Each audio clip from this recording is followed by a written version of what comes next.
Hello नमस्कार दोस्तों, मैं हूं ओम पांडे और आरएसपी स्टडी जोन एकेडमी में आप सबका हार्दिक स्वागत करता हूं। और आप खोजते खोजते अगर ये वीडियो को आपने खोल ही लिया है तो मैं आपको बस इतना कहना चाहूंगा कि अब तक का ये लास्ट वीडियो है इम्प्रूवमेंट एग्जाम का। ये वीडियो देखने के बाद अब आपको अलग से कोई भी वीडियो खोजने की देखने की जरूरत नहीं है। और आप बिल्कुल ही आपके जितने भी डाउट्स हैं मैं उसकी पूरी की पूरी गारंटी लेता हूं कि अगर एक भी डाउट इस वीडियो के बाद आपका बच गया तो फिर आप हमसे कहिएगा।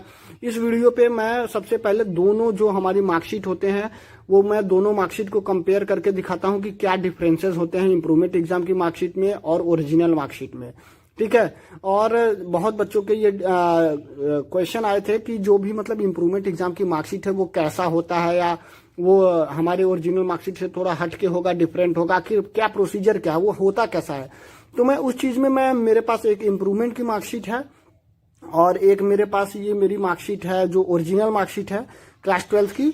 बट मेरे पास ये इम्प्रूवमेंट मार्कशीट की ओरिजिनल हार्ड कॉपी नहीं है क्योंकि ये मैंने कॉलेज में अपने सबमिट कर दिया है। तो जो मेरी ये ओरिजिनल मार्कशीट है ये मेरी कॉलेज में सबमिट हो चुकी है इम्प्रूवमेंट मार्कशीट, और इसलिए मेरे पास इसकी फोटो कॉपी जेरोक्स थी। तो मैं उसके थ्रू आपको पूरी का पूरा प्रोसेस समझाना चाहता हूं कि इम्प्रूवमेंट मार्कशीट होता क्या है, कैसे होता है, क्या क्या डिफरेंसेस होते हैं इसमें, और कौन से मार्क्स हमारे काउंट होते हैं, कौन से मार्क्स मेरे इंक्लूड किए जाते हैं। इसमें मैं पूरे चीज समझाऊंगा। इसके बाद आपको एक भी डाउट नहीं बचेगा कि अगर इम्प्रूवमेंट एग्जाम में भी मैं किसी सब्जेक्ट में फेल हो गया या मेरे किसी सब्जेक्ट में मार्क्स इंप्रूव नहीं हुए तो मेरा कौन सा मार्क्स ऐड होगा, मेरी पुरानी मार्कशीट वैलिड होगी या नहीं होगी, और इम्प्रूवमेंट मार्कशीट हमें मिलेगी कहाँ पे। तो वो सब चीज मैं आपको इस वीडियो में मैं एकदम कंफर्म करने वाला हूँ, क्लियर करने वाला हूँ। तो आप इस वीडियो को देखते रहिएगा पूरा लास्ट तक। अगर आपको वीडियो पसंद आए तो इसको लाइक और शेयर और सब्सक्राइब कर दीजिएगा चैनल को। और इसके बाद मैं आपको अब बताने जा रहा हूँ कि इम्प्रूवमेंट मार्कशीट क्या होती है, कैसे होती है, इम्प्रूव एग्जाम देने के बाद हमको क्या क्या फेस करना पड़ता है, एडमिशन के टाइम पे इम्प्रूवमेंट वाली मार्कशीट कैसे ऐड करेंगे, फॉर्म भरते वक्त इम्प्रूवमेंट वाली मार्कशीट कैसे ऐड करेंगे, डीयू में एडमिशन लेना है, नीट के लिए, जेई के लिए 75+ क्राइटेरिया चाहिए तो उसके लिए हमको क्या क्या प्रोसीजर अपनाना पड़ेगा। पूरा का पूरा एक भी डाउट मैं पूरा प्रयास करूंगा कि एक भी डाउट आपके बच्चे ना। स्कूल कोड क्या होगा, उसमें हमारा रोल नंबर कितना सबमिट करना पड़ेगा, हमारे मार्क्स कितने सबमिट करने पड़ेंगे, ये मैं पूर्ण रूप से आपको समझाऊंगा। और एक डाउट और जो काफी बच्चों का है, क्या मैं इम्प्रूवमेंट एग्जाम में एडमिशन मतलब इम्प्रूवमेंट एग्जाम का फॉर्म भर के मैं ग्रेजुएशन कर सकता हूं, मतलब कॉलेज में एडमिशन ले सकता हूं। तो वो सारे जितने भी डाउट्स हैं वो आपके इस वीडियो में क्लियर हो जाएंगे। और मैं गारंटी दे रहा हूं इस वीडियो के बाद आपको और कोई अलग से वीडियो देखने की जरूरत नहीं है। तो चलिए शुरू करते हैं। सबसे पहले ये मेरे पास है इम्प्रूव्ड मार्कशीट, जो मैंने इम्प्रूवमेंट एग्जाम भरा था उसकी मार्कशीट है, और ये मेरे पास है क्लास 12 की ओरिजिनल मार्कशीट। अब दोनों में क्या डिफरेंस है आइए शुरू करते हैं। शुरू से आप अगर देखे चलेंगे तो यहाँ पे क्रम संख्या है, यहाँ पे क्रम संख्या मतलब सीरियल नंबर, यहाँ पे दोनों में सीरियल नंबर सेम है, बस जो आपका सीरियल नंबर होगा वो यहाँ पे डिफरेंट होगा, यहाँ पे डिफरेंट होगा। उससे बहुत बड़ा इशू नहीं है, वो कोई चीज नहीं है, वो सिर्फ मार्कशीट के नंबर होते हैं कि कौन सी सीरियल नंबर पे आपकी मार्कशीट बन रही है। यहाँ पे एक कोड यहाँ पे आपको मिल जाएगा, एक कोड इसमें यहाँ पे मिल जाएगा, तो उससे भी बहुत बड़ा इशू नहीं है। ठीक है। आप देखिए सीबीएसई का लोगो दोनों पे बना हुआ है, और उसके बाद केंद्रीय माध्यमिक शिक्षा परिषद दोनों पे लिखा हुआ है, central board of secondary education दोनों पे लिखा हुआ है, मार्क स्टेटमेंट दोनों पे लिखा हुआ है, और ऑल इंडिया देखिए दोनों पे लिखा है, all India senior school certificate examination. ये मेरा है 2018 जब मैंने दिया था सीबीएसई इम्प्रूवमेंट एग्जाम, और ये मेरा पासिंग ईयर 2017 जब मेरी ये मार्कशीट बनी थी, ये मार्कशीट बनी थी। ये जो ईयर लिखा है ना, ये सिर्फ मार्कशीट कब कब हमको मिली है वो लिखा है। और उसके बाद आपका विद्यार्थी का नाम एज इट इज जो आपका नाम है, मेरा नाम जो यहाँ पे है ओम पांडे, और यहाँ पे अनुक्रमांक रोल नंबर। आपका रोल नंबर देखिए, आप नोटिस करेंगे तो रोल नंबर आपका दोनों साल में अलग अलग आया है। यहाँ पे अनुक्रमांक रोल नंबर कुछ और आया है, यहाँ पे अनुक्रमांक रोल नंबर कुछ और आया है। ठीक है। तो मैं इसको समझाता हूँ कि रोल नंबर अलग क्यों आया है। ठीक है। मैं इसको अभी मैंने ब्लर कर दिया है, पर आप समझ लीजिए कि ये जो मेरा दोनों रोल नंबर है वो डिफरेंट है। ठीक है। ये मदर्स नेम आपका सेम होगा, फादर्स नेम सेम होगा, और स्कूल जो आपका विद्यालय है यहाँ पे देखिए मैंने ये मेरा स्कूल कोड है 54554, और मेरे स्कूल का नाम है कि मैंने कहाँ से मैंने 12th ये करा था। और ये मैंने ऑनलाइन फॉर्म भरा था, मैंने किसी भी स्कूल से मैंने पढ़ाई नहीं करी थी, ये मैंने ऑनलाइन फॉर्म भर के ऑनलाइन एग्जाम दिया था। मतलब एग्जाम मेरा जो भी सेंटर हमको मिला था ऑनलाइन, तो मैं वहां पे जाके मैंने एग्जाम दिया था। तो इसलिए ये जो मेरा मैं प्राइवेट कैंडिडेट की तरह मैंने दिया, मैंने किसी स्कूल का इसमें सपोर्ट नहीं लिया। तो इसलिए मेरा यहाँ पे स्कूल के नाम पे क्या है, प्राइवेट कैंडिडेट है, और यहाँ पे मेरे जो मैंने स्कूल से 12th करी थी ये स्कूल का नाम यहाँ पे है। ठीक है। और यहाँ पे प्राइवेट कैंडिडेट का जो स्कूल कोड होता है वो 99999, मतलब कि सिर्फ 9999 ही होगा, इससे कोई अलग नहीं होगा। और यहाँ पे जो स्कूल कोड होगा वो एज इट इज होगा, ठीक है। अब अभी तक तो हमें कुछ चेंजेस देखने को मिले नहीं है। अब आइए हम यहाँ पे देखते हैं सब्जेक्ट कोड। सब्जेक्ट कोड 301, 302, जो भी subject code as it is पहले था वही सब्जेक्ट कोड इसमें भी है। सब्जेक्ट जैसे जैसे प्रिंट उसमें थे वैसे इसमें प्रिंट है। ये हमारे थ्योरी के मार्क्स, हमारे प्रैक्टिकल के मार्क्स क्यों नहीं है, क्योंकि भैया इंप्रूवमेंट में प्रैक्टिकल नहीं होते हैं, ठीक है। उसके बाद होते हैं प्रैक्टिकल, बट अगर आप प्रैक्टिकल में फेल हैं या प्रैक्टिकल आप देना चाहते हैं तो आप उसको अलग से प्रैक्टिकल आप दे सकते हैं। उसका फॉर्म भरते वक्त आपको फिल करना होगा कि आप प्रैक्टिकल भी देना चाहते हैं, ठीक है। उसके बाद ये मेरा टोटल है, ये मेरे ग्रेड है, उसके बाद ये मेरे नंबर है। अभी आपको बहुत ज्यादा लोगों को कंफ्यूजन होगी कि सर आपके तो इसमें 5 मार्क्स हैं, इसमें भी आपके 5 मार्क्स चढ़े हैं। तो मैं आपको बता दूं, मैंने जो इम्प्रूवमेंट एग्जाम दिया था वो 5 सब्जेक्ट का दिया था, इसलिए जो मेरे इस पे मार्क्स प्रिंट होके आए हैं वो 5 प्रिंट होके आए हैं। अब मैंने जिसमें जितना ज्यादा किया है, जितना कम किया है, सेम इट इज वही मार्क्स प्रिंट होके आए हैं। ऐसा नहीं है कि जो मेरा ज्यादा था वो मार्क्स प्रिंट होके आया है। और मैं आपको बता दूं, अगर आपने इंप्रूवमेंट 2 सब्जेक्ट में भरा है तो ये इंप्रूवमेंट वाली मार्कशीट पे आपके सिर्फ और सिर्फ कितने सब्जेक्ट प्रिंट होके आएंगे? सिर्फ 2 सब्जेक्ट प्रिंट होके आएंगे। 3 का भरा है तो 3 प्रिंट होके आएंगे, 4 का भरा है तो 4 प्रिंट होके आएंगे। प्रिंट होंगे लेकिन आएंगे कहाँ? ये आएंगे आपके पोस्ट ऑफिस पे। आपने जब फॉर्म भरते हुए इंप्रूवमेंट एग्जाम का आपने लिखा होगा अपना पोस्टल एड्रेस, तो उस पोस्टल एड्रेस पे आपके इंप्रूवमेंट वाली मार्कशीट आ जाएगी। तो वहां से आप क्या करेंगे, अपनी इंप्रूवमेंट वाली मार्कशीट को आप ले लेंगे, ठीक है। उसके बाद क्या होगा, अगर मान लीजिए आपने 3 सब्जेक्ट का इंप्रूवमेंट भरा और इसमें आपके 5 सब्जेक्ट पहले सही थे, तो 3 में से आपके क्या हुए कि 2 सब्जेक्ट में तो मार्क्स अच्छा इंप्रूव हुआ, 1 सब्जेक्ट में आपके मार्क्स कम हो गए। तो मार्क्स कम है तो कम ही प्रिंट होके आएगा इंप्रूवमेंट वाली मार्कशीट पे। ऐसा नहीं है कि ज्यादा प्रिंट होके आएगा। बट हाँ कि सर अच्छा मैं फेल हूं, तो फेल है तो आपका यहाँ पे फेल लिख के ही आएगा, यहाँ पे ग्रेड आपका डी के नीचे चला आएगा, समझ रहे हैं। तो वहां पे भी ये भी आपका जो भी आप करेंगे इंप्रूवमेंट में वो आपका लिख के आएगा। तो सर अब ये बताइए कि हम जैसे कि दोनों मार्कशीट हमारे पास हो गई, वैलिड हो गई, अब मैं फेल हूं तो मैं इसके मार्क्स काउंट कैसे कराऊंगा, अपना परसेंटेज कैसे बनाऊंगा कि मेरे 75 है, मेरे 62 है, मैं कैसे परसेंटेज कैसे कैलकुलेट करूंगा कि ओवरऑल परसेंटेज कितना है। तो मैं आपको बता दूं, जैसे आपने मान लीजिए 3 सब्जेक्ट का आपने इंप्रूवमेंट दिया, इसमें आपने कितने सब्जेक्ट का इंप्रूवमेंट दिया भैया? ये हमारा पिछला मार्कशीट, इसमें 5 सब्जेक्ट, इसमें 3 है।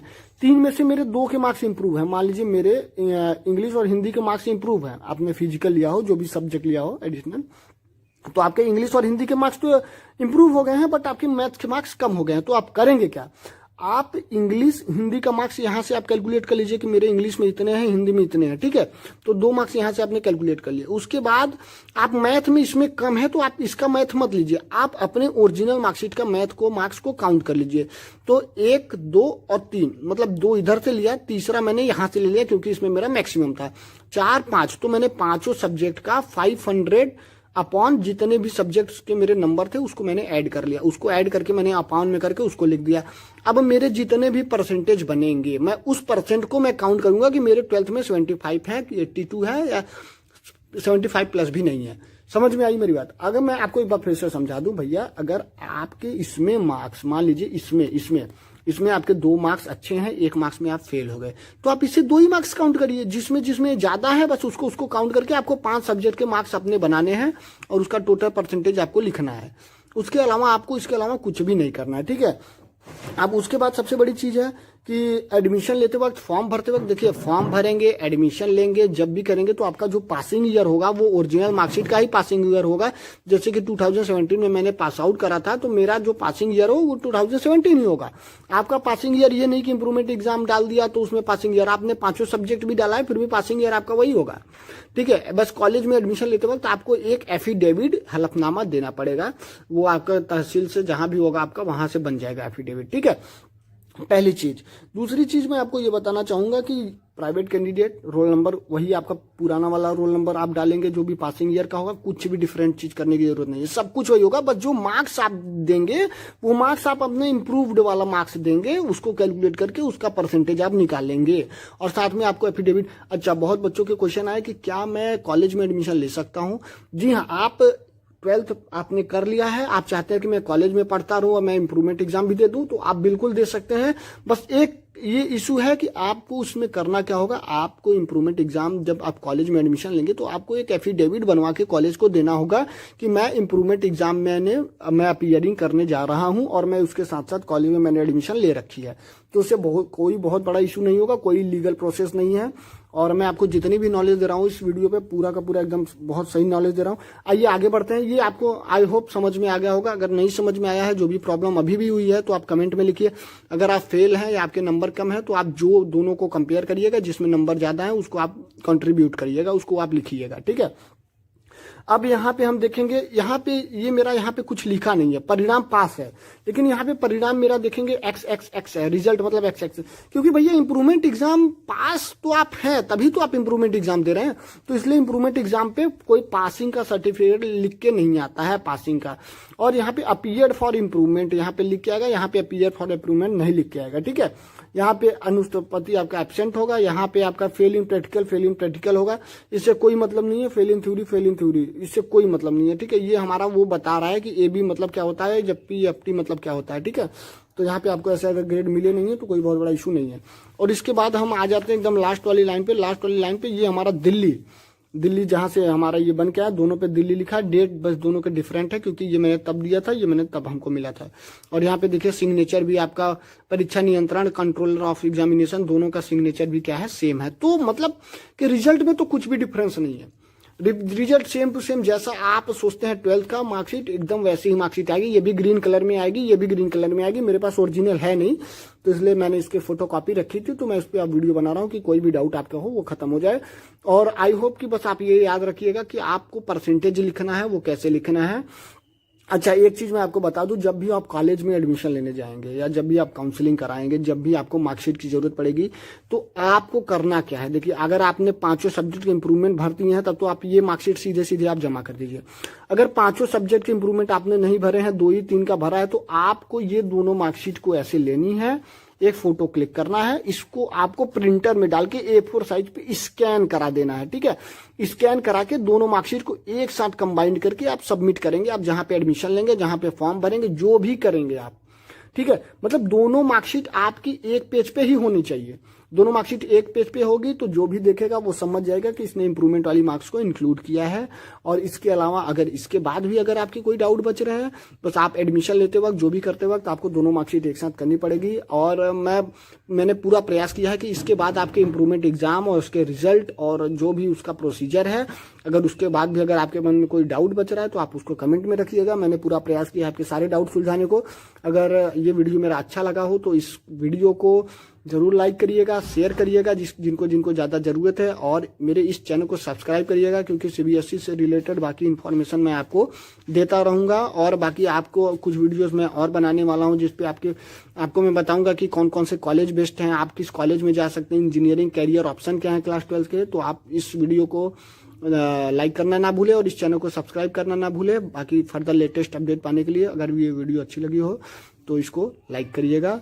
और थैंक यू, बहुत बहुत धन्यवाद ये वीडियो देखने के लिए।